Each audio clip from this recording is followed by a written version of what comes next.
네, 안녕하세요. 창업 지원 사업의 계절입니다. 지금 굉장히 많은 창업 지원 사업들이 시작됐거나 준비 중인 단계에 있는데요. 예비 창업 패키지나 창업 중심 대학 또는 초기 창업 패키지 같은 지원 사업들에 많은 창업자분들이 관심을 갖고 지원을 하신 걸로 알고 있습니다. 저 역시 이제 창업 전문가로서 이런 평가장에서 이제 많은 창업자분들의 사업 계획서를 살펴보고 있거나 아니면 발표 평가장에서 여러분들의 피칭을 듣고 있는 사람 중에 한 명인데요. 오늘 영상에서는 지금 이제 예비 창업 패키지나 창업 중심 대학 아마 초기 창업 패키지 사업 같은 경우에는 지금 대부분 발표 평가가 끝난 시점이어서 결과를 기다리고 계실 거고요. 예비 창업 패키지나 창업 중심 대학 사업은 지금 서류 평가가 한창 진행 중이기 때문에 아마 조만간에 합격 소식들을 받으시는 분들이 계실 걸로 생각이 듭니다. 굉장히 이제 치열한 경쟁률을 뚫고 서류 평가를 통과하셨다고 하더라도 앞에 이제 또 발표 평가라고 하는 또 하나의 거대한 허들이 남아 있어서 고민이신 분들이 많이 계실 텐데요. 오늘 영상에서는 이 창업자분들이 발표 평가를 준비하기 위해서 반드시 고려하셔야 되는 세 가지 포인트에 대해서 빠르게 한번 살펴보도록 하겠습니다. 여러분들이 서류 평가를 통과하셨다고 가정할 때 이제 발표 평가를 진행하게 되면은 많은 분들이 이제 궁금해하시는 것 중에 하나가 이 서류 평가를 받았던 결과값들이 발표 평가에 그대로 이어지는지에 대해서 이제 궁금해하시는 분들이 종종 계시더라고요. 근데 이제 결론부터 말씀드리면 대부분의 사업들은 서류 평가에서 받았던 자기의 이제 포인트는 리셋된다고 생각을 하시는 게 좋습니다. 그래서 발표 평가에는 새로운 평가자들이 새롭게 여러분들의 사업 계획서, 특히 이제 발표 평가이기 때문에 여러분들이 이제 준비하신 피칭 자료와 그리고 이제 여러분들이 실제로 다 본인 사업에 대해서 이제 설명하시는 그 내용들을 듣고 평가를 하신다고 하는 그 지점에 대해서 분명히 생각을 하실 필요가 있을 것 같아요. 이게 이제 중요한 이유는 그렇기 때문에 서류 평가에서 내가 좋은 평가를 받았다. 또는 서류 평가에서 조금 다소 미진하거나 부족한 부분이 있어서 좀 아쉬웠다 하는 분들 양쪽 모두에게 기회나 위험 요인으로 작용될 수 있는 부분이 있다고 하는 점입니다. 그래서 그 부분을 꼭 생각을 하시고 준비하셨으면 좋겠고요. 특히 조금 서류 평가 제출하실 때 내가 부족했거나 아쉬운 지점이 있었다는 생각이 드시는 분들께서는 발표 평가에서 물론 없는 내용을 새로 담을 수 없습니다. 없는 서류 평가에서 창업자가 개발하지 않는다고 개발하겠다고 얘기하지 않은 내용들을 새로 개발하겠다고 넣는다든지 뭐 하는 내용들은 좀 어렵겠지만은 그래도 보다 효과적으로 우리 사업의 어떤 강점들을 설명할 수 있는 포인트를 잡아서 준비하시는 게 중요하다고 말씀드릴 수 있을 것 같습니다. 그래서 제가 생각할 때 이제 합격을 결정짓는 세 단계의 핵심적인 포인트를 꼭 집어서 얘기하자면은 첫 번째는 고객 정의하고 관련된 부분을 말씀드릴 수 있겠습니다. 많은 수의 창업자들이 여전히 본인이 가지고 있는 기술이나 제품 중심의 사업 설명을 하시는 경우를 상당히 많이 보게 됩니다. 그렇게 되면 이제 사업을 평가하는 사람 입장에서 저 부분이 타겟하는 고객은 누구인지, 고객을 중심으로 형성될 수 있는 시장은 무엇인지 이것에 대한 이해가 잘 되지 않는 경우들이 많이 있고 실제로 창업자가 본인의 타겟 고객이나 시장을 정확하게 이해하지 못하고 있다고 오해할 수 있는 경우들이 발생할 수 있습니다. 그래서 그 지점에 대해서 여러분들이 꼭 생각을 하셨으면 좋겠고요. 두 번째는 이제 차별화 전략입니다. 이건 모든 사업을 평가받으실 때 당연한 얘기겠지만은 시장 내에는 우리의 경쟁 제품, 경쟁 서비스가 당연히 존재할 수밖에 없습니다. 근데 우리가 개발하려고 하는 그 아이템이 시장 내에 존재하는 어떤 경쟁 서비스 제품보다 탁월한 지점이 없다고 한다면 고객들의 선택을 받을 수가 없겠죠. 물론 탁월한 지점이 있다고 생각을 하셨기 때문에 그걸 아이템으로 선정을 하셨을 거고 그걸 가지고 사업 계획서를 쓰셨을 텐데요. 분명히 그 지점에 대해서 발표장에서 좀 우리의 강점, 우리의 차별화의 강점 중심으로 간략하게 정돈해서 반드시 보여주실 필요가 있습니다. 그리고 이제 세 번째는 이 발표장에서 창업자분들이 가지고 가셔야 될 실전 태도에 대한 부분, 이렇게 이제 나눠서 설명을 드리도록 하겠습니다. 네. 앞서서 이제 말씀드렸던 것처럼 첫 번째 단계에선 명확한 우리의 고객과 이 고객을 베이스로 한 시장을 설정하시는 것, 이것이 이제 매우 중요하다고 말씀드릴 수 있겠습니다. 고객과 시장이죠. 그래서 이 창업자가 우리가 만들려고 하는 어떤 제품 또는 서비스에 대한 핵심 고객이 누구인지 정확하게 이해하고 있는지가 평가자 관점에서 굉장히 중요한 포인트 중에 하나입니다. 근데 많은 수의 창업자분들, 특히 이제 기술 베이스의 어떤 아이템을 가지고 창업하시는 분들 중에 일부가 나는 기술이 탁월하니까는 내 아이템은 기술적으로 굉장히 압도적이니까는 이 기술을 바탕으로 제품이나 서비스를 내놨을 때 시장에서 알아서 선택해 줄 거다라고 하는 어떤 관점으로 접근하시는 대표님들이 제법 계세요. 근데 그거는 조금 다시 한번 생각을 해보실 필요가 있고요. 분명히 창업자는 비즈니스를 하기 위해서 사업을 준비하고 계신 상황이라고 생각을 하셔야 될 텐데, 그 비즈니스를 진행할 때 우리의 타겟 고객이 누구인지 창업자가 명확하게 알고 있어야 되고, 이 고객을 베이스로 한 시장, 우리의 타겟 시장이 어디인지도 명확하게 말씀을 하실 수가 있어야 됩니다. 더 나아가서는 우리가 타겟 시장을 설정할 수 있다고 하는 얘기는 결국에는 시장의 어떤 규모, 시장의 성장성, 이런 것들도 충분히 예측해서 설명을 해줘야 된다. 이런 관점에서 여러분들이 이해하시면 좋겠습니다. 그 다음에 이제 2단계 발표 전략에서 여러분들이 생각하실 때, 우리가 이제 사업계획서의 구성이 PSST로 구성이 되어 있죠. 그래서 첫 번째 이제 발표하시는 게, 물론 이제 서류 평가할 때는 양식이 이제 정해져 있고, 발표 평가 역시 이제 양식을 자유롭게 가져가시기는 어렵고, 서류 평가에서 구성되어 있는 그 PSST 구성 요인대로 이제 발표 자료를 만드시는 게 일반적이긴 한데요.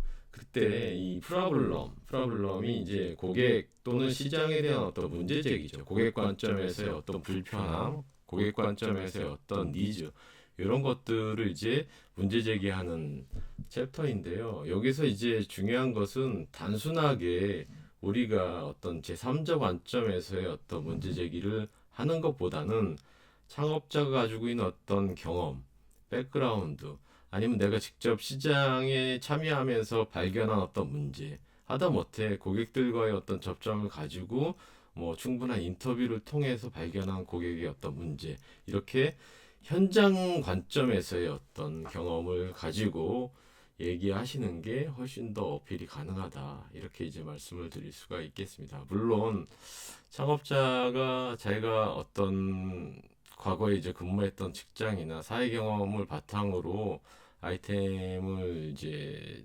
설정하신 경우에는 현장에 대한 얘기를 보다 이제 자유롭게 하시는 경우들이 많이 있는데, 그렇지 않고 뭔가 이론적 배경을 가지고 어떤 기술적 배경만을 가지고 시장에 접근하려고 할 때 조금 억지스러운 문제 제기가 보이는 경우들이 간혹 있습니다. 그래서 그런 관점에서 여러분들이 다시 한번 생각을 하시고 발표 자료 준비를 해주시면 좋겠습니다.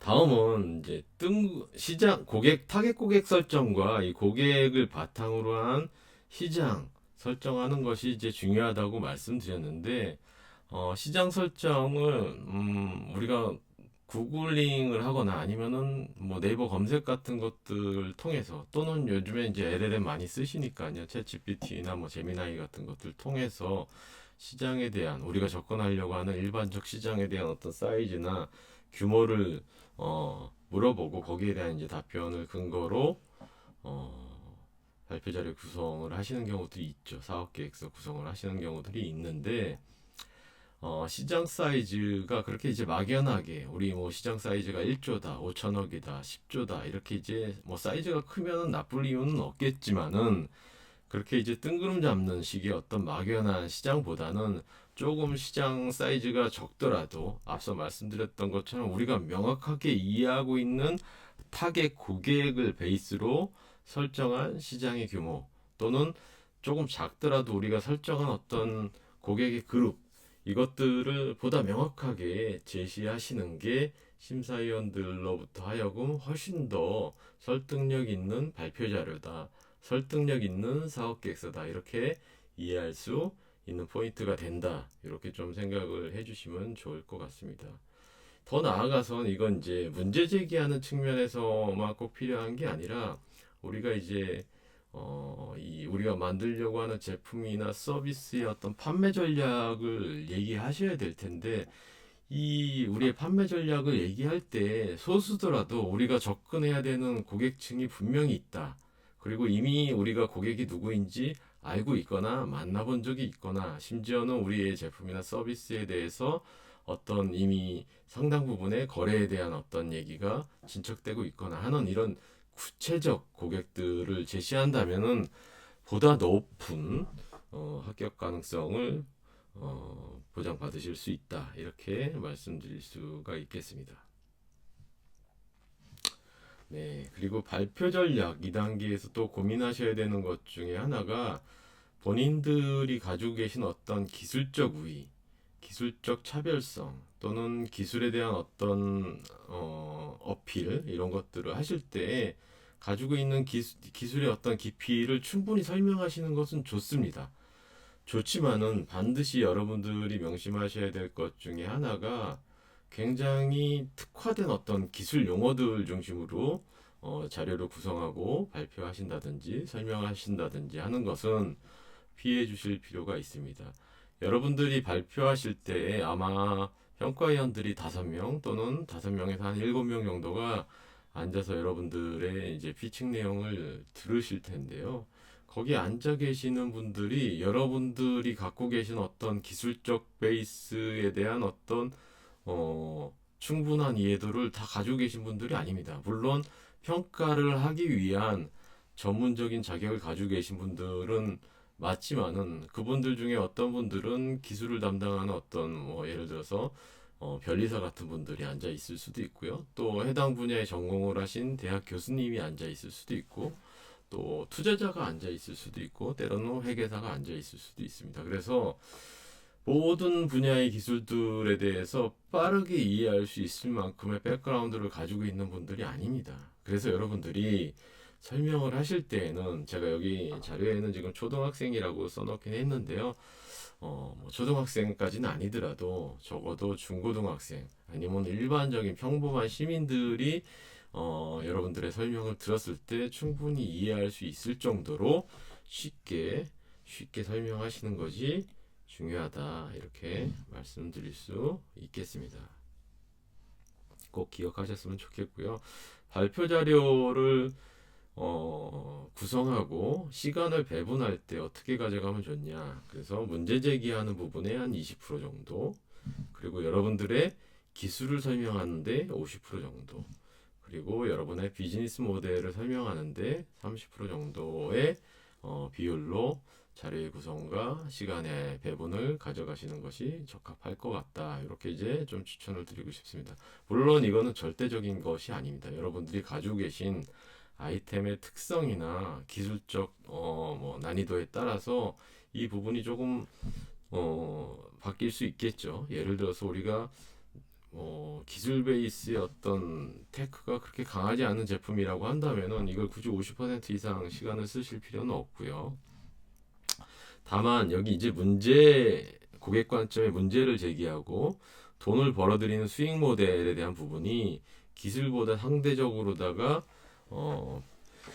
평가 포인트가 낮기 때문에 비율을 낮게 가져가라고 제가 이렇게 설정한 것은 절대 아닙니다. 오해하시지 마시고요. 창업 지원 사업이기 때문에 비율적인 부분들은 지금 낮아 보일 수 있지만은 결과적으로 우리가 정확하게 고객을 이해하고 있는지 굉장히 중요한 포인트고요. 그리고 그 우리 아이템을 가지고 돈을 어떻게 벌어들일 수 있는지를 이해하는 것은 매우 매우 중요한 포인트입니다. 여기에 더 시간을 쓰시는 건 맞는데 요즘엔 굉장히 다양한 기술적 아이템들을 가지고 있고 우리의 기술적 우위나 기술적 차별성을 어필하고 설명하는 것도 충분히 중요한 부분이기 때문에 비율을 이렇게 조금 나눠서 설명을 드려봤습니다. 절대적 기준은 아니니까 요거는 좀 참고하셔서 본인들이 가지고 계신 아이템에 따라 설정을 좀 조정하시면서 유연하게 가시는 것도 방법일 수 있겠습니다. 그 다음에 여러분들이 아까 제가 말씀드렸던 것처럼 차별성이 굉장히 중요하다고 말씀드렸죠. 시장에 나와 있는 뭐 제품이나 서비스를 심사위원들이 이미 알고 있을 수도 있고요. 아니면 여러분들이 사업 계획서에 비교하셨을 수도 있죠. 여러 이제 제품들하고 A라는 제품, B사의 제품, C사의 제품하고 비교해서 우리의 뭐 가격, 성능, 뭐 여러 가지 성능에서도 뭐 속도가 될 수도 있고 어떤 뭐 안정성이 될 수도 있고 보안성이 될 수도 있고 여러분의 제품에 따라서 여러 가지 이제 기능적인 차별성들이 있을 텐데요. 그것들이 시장에 나와 있는 경쟁 제품 대비해서 어떠한 우위를 가지고 있는지를 여러분들이 제시하실 필요가 있습니다. 그리고 가급적이면은 시장에 나와 있는 지금 1등 기업하고 비교해서 비교 우위를 가져갈 수 있는 포인트를 찾으시면 그걸 꼭 제시하시는 게 좋습니다.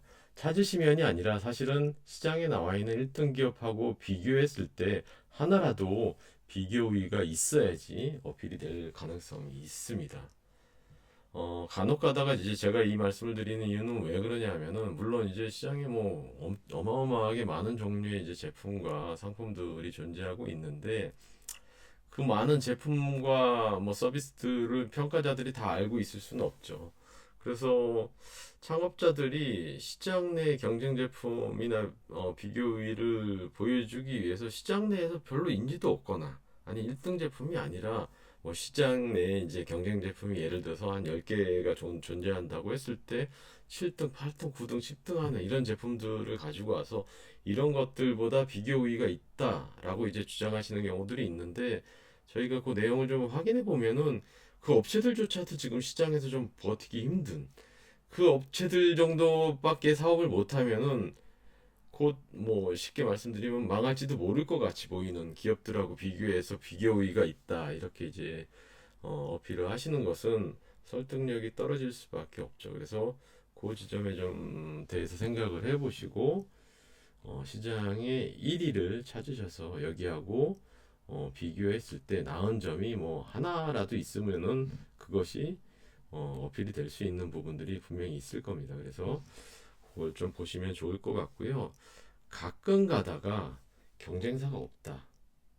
이렇게 이제 주장하시는 창업자분들이 계세요. 경쟁사가 없다는 얘기는 뭐죠? 우리가 세계 최초다. 이렇게 이제 주장하시는 대표님들이 계시는데요. 이런 이제 표현이나 발표를 듣게 됐을 때 앞에 있는 이제 평가자들, 전문가들이 두 가지 관점에서 생각을 해볼 수가 있습니다. 첫 번째는 경쟁자가 있는데 이 창업자분이 충실하게 시장 조사를 하지 않아서 경쟁사를 찾지 못한 거 아닐까라고 하는 의심을 첫 번째로 해보고요. 두 번째는 진짜 경쟁사가 없다라고 하는 이유는 시장이 존재하지 않는 거 아닌가? 이런 생각을 해볼 수 있거든요. 그러니까는 경쟁사가 아예 태초부터 현재까지 존재하지 않았던 게 아니라 이런 포인트의 어떤 문제를 해결해 보려고 도전해 봤던 누군가가 있었는데 시장이 없어서 고객이 없어서 잘 되지 않아서 망해버린 거 아닌가? 아니면은 시장이 없기 때문에 아무도 이 시장에 진입하려고 하지 않는 거 아닌가? 뭐 이런 생각을 할 수 있다는 거죠. 그래서 이런 케이스가 있을 수 있죠. 시장에 진짜 경쟁사가 없고 나만이 발견한 아주 매력적인 시장이 뭐 확률은 굉장히 떨어집니다만 있을 수 있겠지만 그런 경우에는 보다 더 면밀하고 세밀하게 시장을 조금 관찰하시고 조사하셔서 심사위원들이 지금과 같은 어떤 피드백이나 질문들이 나왔을 때 충분히 방어할 수 있게 디펜스 할 수 있게 준비하셔야 된다. 이렇게 말씀을 드릴 수가 있겠습니다. 네. 그리고 이제 발표하실 때 세 번째 단계 이제 실전 태도 측면에서 좀 설명을 드려보겠습니다.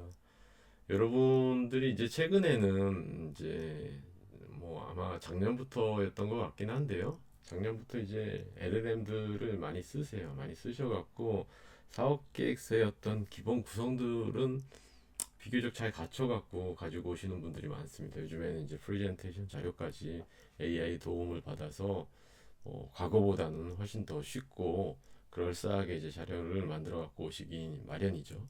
거기에 이제 피칭에 필요한 어떤 대본들도 AI 도움을 받아 갖고 만들어 갖고 오시는 분들이 계세요. 물론 이 도구들을 써서 도움을 받는 것 자체가 문제가 있다 이렇게 이제 말씀드리고 싶지는 않지만은 그걸 가지고 와서 그대로 읽기만 하시면은 굉장히 창업자의 어떤 이렇게 역량적 사업적 매력도가 좀 떨어져 보이는 경우들이 있습니다. 물론 타고난 어떤 재능을 가지고 피칭을 잘 하시는 분들도 있으시고 또 그 부분에 대한 굉장히 또 어색함이나 어려움 때문에 남들 앞에서 발표하시는 것들에 대한 어떤 굉장히 어색함 때문에 어려워하셔갖고 대본을 써갖고 오시는 경우들이 있으십니다. 있어서 이 대본을 갖고 와서 참고하시는 것 자체가 잘못됐다 이런 거는 아닌데요.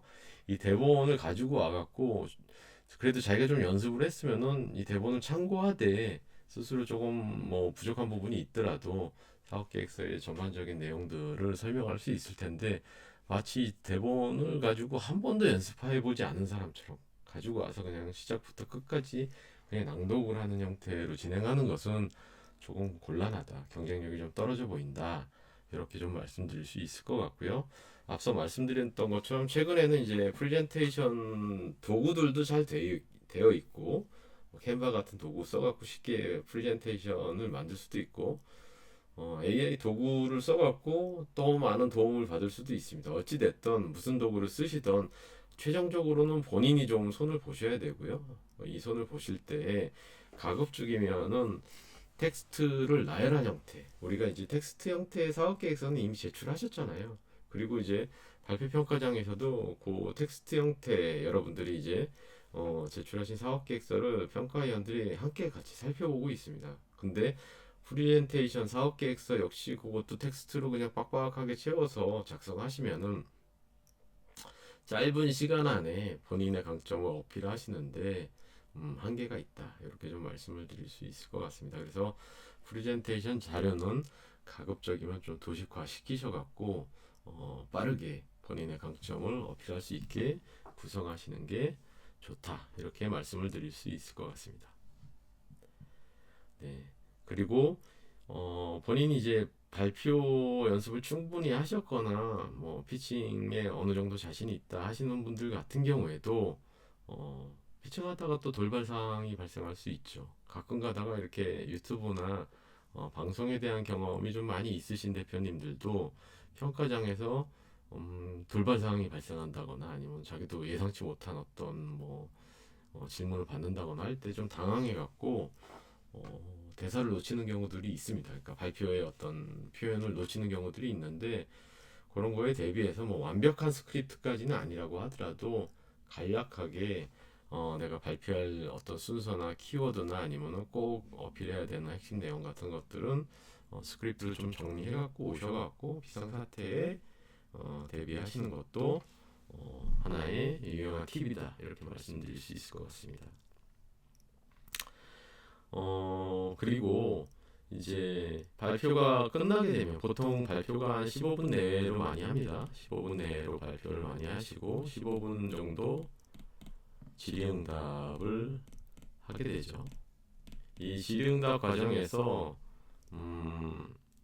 이제 답변하기 위해서 이 질의가 나온 부분에 대한 이제 해당되는 페이지를 펴놓고 답변을 하시면 좋습니다. 다만 그렇게 하기 위해서는 두 가지 조건이 있어요. 일단 페이지를 여러분들이 표기를 해 놓으시는 게 좋습니다.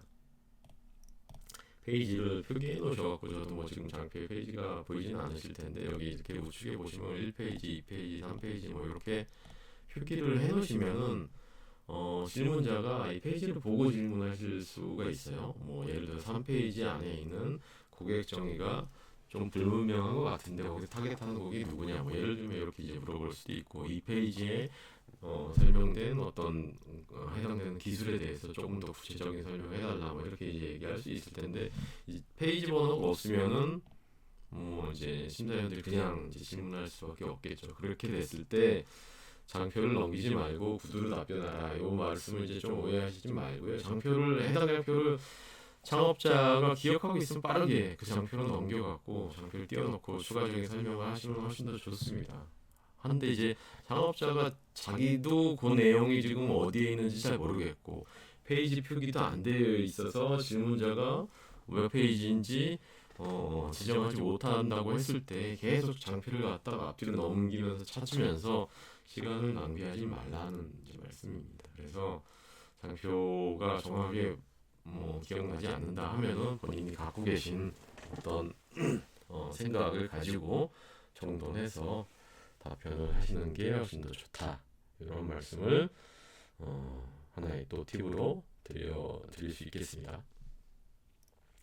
네, 이렇게 이제 발표 평가에 대해서 전반적인 내용을 한번 알아봤습니다. 이 내용들이 여러분 발표 준비에 미약하나마 도움이 되셨으면 좋겠고요. 여러분들한테 이제 마지막으로 꼭 드리고 싶은 말씀 중에 하나가 물론 예비 창업 패키지나 초기 창업 패키지나 창업 중심대학이나 사업의 이제 지금 그 단계에 따라서 평가의 기준들이 조금 다른 거 사실입니다. 다른 게 사실이고 평가자들이 바라보는 주요 포인트들도 좀 차이가 있긴 한데요.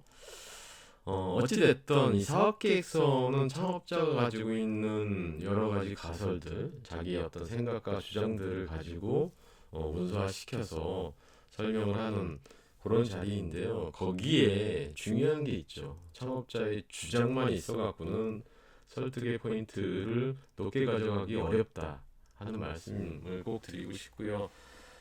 평가자들은 그래서 창업자의 주장이 아니라 창업자의 주장을 뒷받침할 근거들을 살펴보려고 합니다. 특히 최근처럼 이제 AI에 활용하는 빈도들이 굉장히 높아진 시절에 이 텍스트로 어떤 계획성 주장 또는 창업자가 가지고 있는 어떤 일방적인 어떤 계획 이런 것만 가지고 아무리 그 내용이 그럴싸하게 쓰여졌다 하더라도 그 내용만 가지고 평가에 좋은 점수를 주기는 좀 어렵습니다.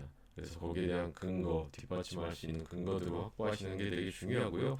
그 근거들은 보통 창업자가 발로 뛰거나 아니면 고객과의 어떤 액션을 같이 진행하면서 만들어낸 것들에서 주로 찾아볼 수 있습니다. 물론 기창업자 같은 분들은 창업 2년차가 됐던 3년차가 됐던 본인들이 가지고 계신 어떤 사업적 성과들이 이미 있으실 거예요. 내가 매출 얼마 만들어냈다든지 아니면은 유저들을 어느 정도 확보했다든지 아니면 어떤 기업들하고 POC를 하면서 어떤 결과들을 만들어냈다든지 설사 그것이 긍정적 결과가 아니라 실패 흔적이라고 하더라도 내가 어떤 이런 시도들을 하면서 이런 거에 대해서는 긍정적 피드백을 받았지만은 이런 데에서는 조금 어려운 지점들을 확인했기 때문에 이번에 사업에 진행할 때에는 이런 어려웠던 지점들을 개선해서 훨씬 더 시장이 빠르고 효과적으로 진입할 수 있다 이런 주장들을 하실 수도 있겠죠. 어찌됐든 이 모든 것들이 고객과 시장 관점에서 창업자가 움직인 그 액션들을 가지고 보통은 이제 말씀 주실 수 있는 경우들이 많이 있습니다. 물론 아이템에 따라 조금 차이가 있을 수는 있는데 보통의 경우에는 이런 부분들이 이제 중요하다고 좀 말씀드릴 수 있을 것 같고요. 그렇기 때문에 내가 어떤 근거들을 확보해서 나의 주장을 조금 더 설득력을 높일 것인지 여기에 대해서 꼭 한번 생각을 하셨으면 좋겠고요. 예비 창업자 같은 경우에는 이런 주장에 대한 근거가 더 중요할 수 있습니다. 예비 창업자분들 중에서 또 많은 분들이 오해하시거나 착각하시는 것 중에 하나가 내 아이디어가 좀 특별하면 내 아이템이 보다 조금 눈에 띄면 좋은 평가를 받을 수 있지 않을까 이런 생각들을 많이 하세요. 물론 이제 아이템 자체의 어떤 기술력이나 특별함 그 자체가 가지고 있는 매력도 분명히 있지만은 거기에 더 나아가서 내가 사업을 아직 시행하기 전이지만은 내가 타겟하는 고객과 시장에 대해서 얼마만큼 내가 조사를 했고 알고 있고 접점을 가지고 있고 이 사업화 기간 내에 그것을 바탕으로 해서 얼마만큼의 사업적 결과를 발생시킬 수 있느냐 이것이 이제 굉장히 중요한 포인트라고 생각을 하시고 요 부분들 꼭 염두에 두시고 발표 자료 잘 준비하셔서 좋은 성과 만드시길 바라겠습니다. 감사합니다.